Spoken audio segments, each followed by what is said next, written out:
Assalamualaikum warahmatullahi wabarakatuh. Halo teman-teman, jumpa lagi bersama saya Mufera dari Universitas Islam Negeri Sultan Maulana Hasanuddin Banten. Nah, di sini saya akan sedikitnya menyampaikan beberapa teori mengenai bimbingan dan konseling. Baik, yang pertama kita akan membahas apa sih kaitannya pendidikan dengan bimbingan konseling. Sebelum membahas keterkaitan bimbingan konseling dengan pendidikan, kita harus mengetahui pengertian dari keduanya. Yang pertama, pendidikan.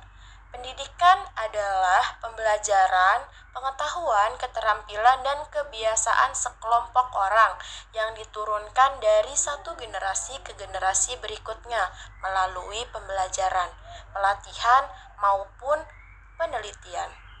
Adapun pengertian BK adalah proses interaksi antara konselor dengan konseli, baik secara langsung maupun tidak langsung, dalam rangka untuk membantu konseli agar dapat mengembangkan potensi dirinya ataupun memecahkan permasalahan di dalam dirinya. Adapun hubungan pendidikan dan bimbingan konseling secara umum sangat dekat, lebih khusus lagi antara bimbingan dan pendidikan.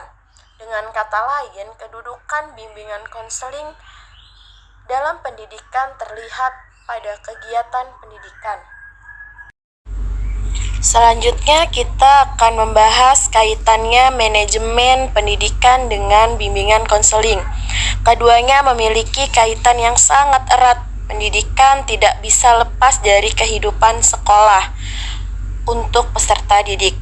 Di dalam suatu pendidikan, bimbingan konseling termasuk ke dalam satuan pendidikan, di mana di dalamnya berfungsi untuk mencerdaskan emosi dan menggali potensi dari peserta didik sendiri. Layanan bimbingan konseling dipandang sebagai upaya yang memfasilitasi perkembangan peserta didik dalam mencapai tujuan hidupnya.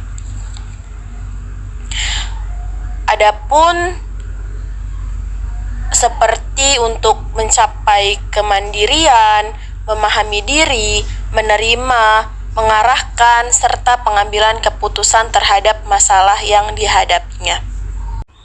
Bukan hanya memiliki hubungan penting antara bimbingan konseling dengan manajemen pendidikan. Bimbingan konseling juga sangat penting dalam manajemen pendidikan, guna membantu peserta didik baik secara individu maupun kelompok dalam menghadapi permasalahan seperti cara penyelesaiannya atau cara menyelesaikannya. Upaya ini dilakukan agar peserta didik dapat mandiri dan berkembang ke arah yang lebih baik. BK memang sangat penting berada di sekolah karena dengan adanya bimbingan konseling, peserta didik lebih mau berkomunikasi terkait permasalahan yang terjadi, baik permasalahan itu yang terjadi di dalam lingkungan keluarganya maupun di dalam lingkungan sekolah.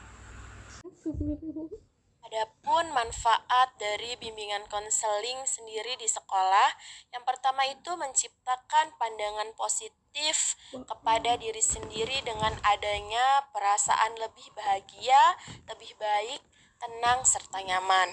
Yang kedua, ada menurunkan tingkat stres yang dialami oleh siswa akibat tugas dan beban belajar yang cukup banyak ataupun karena persoalan lain yang harus dihadapinya. Yang ketiga, ada membantu siswa untuk lebih memahami diri sendiri maupun orang lain sehingga akan tercipta kekerabatan yang erat serta efektif.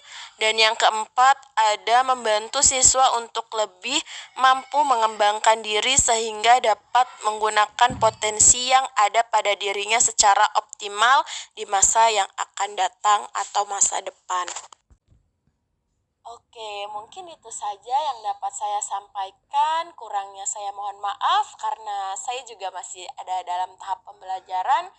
Jangan lupa di like, di komen, dan di subscribe ya teman-teman. Assalamualaikum warahmatullahi wabarakatuh. Bye-bye.